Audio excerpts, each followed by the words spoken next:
کابل یو ځل بیا د سیمه‌ییزو ډیالوګونو مرکز و.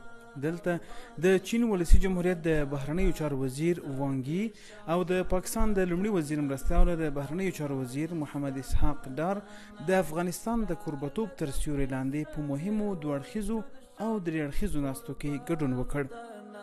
لومړی د افغانستان د بهرنیو چارو وزیر مولوي امیر خان متقي د چین د بهرنیو چارو له وزیر وانګي سره جلا کتنه وکړه. په دې کتنه کې دواړو لوریو د اقتصادي همکاریو، سوداګرۍ او ترانسپورت د پراختیا په اړه خبرې وکړې. چین ژمنه وکړه چې د افغانستان د صادراتو په زیاتوالي او د لویو اقتصادي پروژو په برخه کې به همکاري کوي. وروسته د افغانستان او پاکستان د بهرنیو چارو وزیرانو کتنه وشوه. په دې ناسته کې د تجارت، ترانزیت، کډوالو او ګډو پروژو په اړه خبرې وشوې. دواړو لوریو د همکارۍ پر پیاوړتیا ټینګار وکړ. د یادونې وړ ده چې د دې کوربه‌توب مهمه او محوري غونډه بیا د درې اړخیز ډیالوګ شپږمه ناسته وه چې د افغانستان، چین او پاکستان د بهرنیو چارو وزیرانو په ګډون ترسره شوه.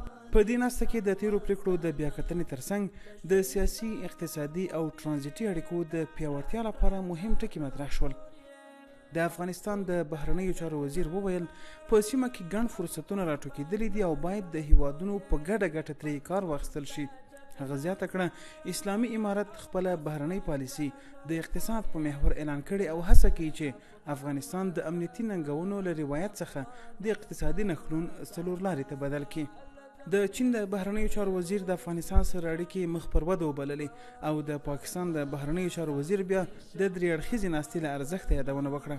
همداراز نوموړو دا غونډه د همکاریو د پراختیا مهم فرصت وباله.